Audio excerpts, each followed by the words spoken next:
What's going on, everybody? Again, we get to do another Sparks Notes comic review. This time we're talking about the one and only Shadecraft from Image Comics. Stay tuned for that, guys. You know the drill. Hit the subscribe button.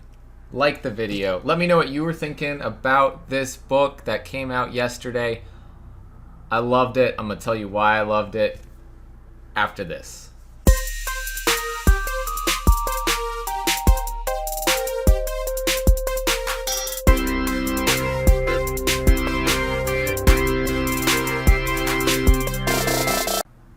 Welcome back, everybody. Let's start talking about Shadecraft number 1. This one is from Image Comics. Here is cover A, and I'll show you cover B as well. This cover B is by Jock. The cover A is by Lee Garbett, who also does the interior art on this book. We have this story written by Joe Henderson. The colors in this book by Antonio Fabela. Letters by Simon Boland and Rick Lopez Jr. doing the edits on this. This takes place in Joliet, Illinois. And we have our main character who is on the cover, Zadie Lu, who is afraid of her own shadow. She's a teenager, so she really should have grown out of this by now. But something weird is happening in her small town, and she could swear that the shadows are coming to life, watching her, trying to kill her. So how do you fight something that you can't even touch? And what do these shadows have to do with her family? That right there pulled me in. That description of it pulled me in. The register pitch for it, that it has the dark tones of Demon Slayer, and something is killing the children, meeting the cast of a contemporary teen characters, not unlike Veronica Fish and Kelly Thompson's Sabrina the Teenage Witch. Like, the combination of that sold me on this book. I was excited to see it come out. Joe Henderson also wrote, and actually with Lee Garbett, wrote Skyward. Joe Henderson is the co-showrunner on Lucifer. He's doing a lot of cool things. So I knew that this was going to be the book to pick up. I am so happy I picked it up. I'm so happy I read this. This was my first read of the day. And it was really good, guys. Really good. So we meet Zadie Lu walking with her friend and her friend Josh. He's walking her home. She decides to kiss him. That was not why he was walking her home. He was walking her home because he left his Nintendo Switch at her house, I think is what they're trying to say.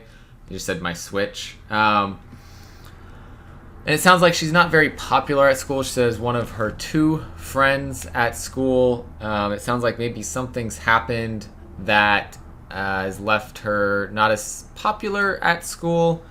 She made it sound like things were getting back to normal, and now she's kind of screwing things up again, and we start to see the shadows doing weird things that they shouldn't be doing.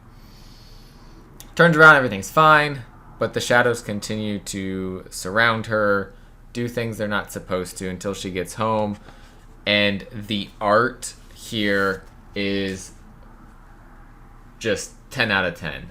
The shadow art that is done in this is 10 out of 10. Amazing depiction of what this character might be going through in this situation. I can feel that coming off of these pages. This is just... I've read a lot of horror type comics. Haven't seen anything like this. I'm really enjoying what they're doing there with the shadows. And so I love Something's Killing the Children, and so I think that register pitch, that the dark tones of it hit on Something's Killing the Children level, and I agree 100%. What we end up finding out is, something happened. During that time, her friend went home, so he didn't even know anything about the shadows happening. But it's a little awkward between them because of what happened. And then, because she's afraid of her shadows and her bullies at the school know that, they play a little prank on her. She's a little bit extra on edge, and so they end up turning her into a viral video. So this is perfectly capturing just what might be happening at a school, like regular things, not good things, bullying is not okay, things like that. But that's what's unfortunately, you probably seeing happening at a school anyway, so they're depicting things very well. We find out her brother, Ricky, is in a coma, and her mom and doesn't think she should. I don't understand why she can't be in the room with him while he's in the coma.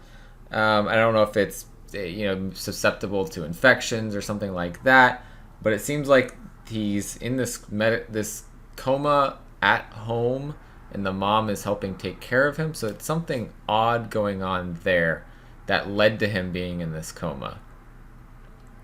They said it was an accident, but there's something odd there. And then this is where things get very, very interesting. And I'm going to stop in just a second, but I want you to see this splash page. It is slightly a spoiler, so if you don't want any spoilers at all, pause here, scroll a little bit ahead, maybe 15 seconds ahead, and come back into this, because this is just too good not to show you guys. We see here more of this incredible shadow art, and we see it looks like the shadow's trying to attack her.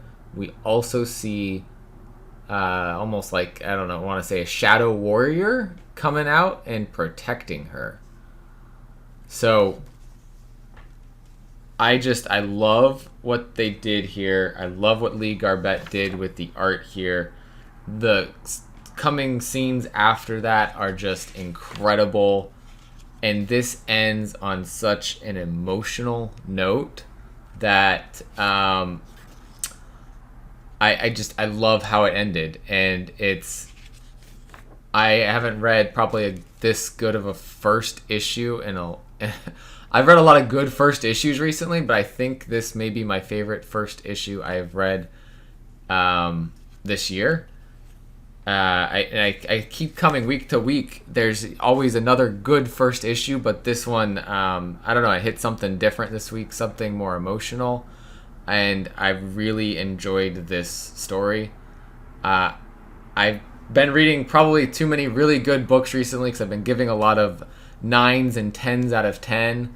Normally the books that I review, I aim to review books that are, for me, usually at least a 7 out of 10 or higher, because I want to show what books I really enjoy and talk about the good things about the books. And this one, 10 out of 10, 100%. Story is amazing. The art is absolutely incredible. I'm all aboard this book, 100%. I hope this becomes a TV show or movie some point. I know that's probably likely with Joe Henderson being co-showrunner of Lucifer. He's got that in the industry. But what they did with this story and everything in it is just 100% for me. Best read. Incredible. So thank you guys for watching this. As always, like, subscribe, comment on this video. Let me know what you thought of Shadecraft. Maybe you didn't like it. I don't. This is my view on it. I thought this was just such a good read, but I know everyone's opinion on books is going to be different. So let me know what you guys were thinking in the comments below, and let's talk about it. Maybe I got too invested in the book and I missed the flaw or something, so maybe you guys can talk about that below. But for me, nothing wrong with this story. Absolutely perfect. I I think if this is going to end up being very long running, could be, you know, the next big story. So keep an eye out for this one. Pick it up, read it, and let me know what you think. As always, collect what you love. See you guys next time.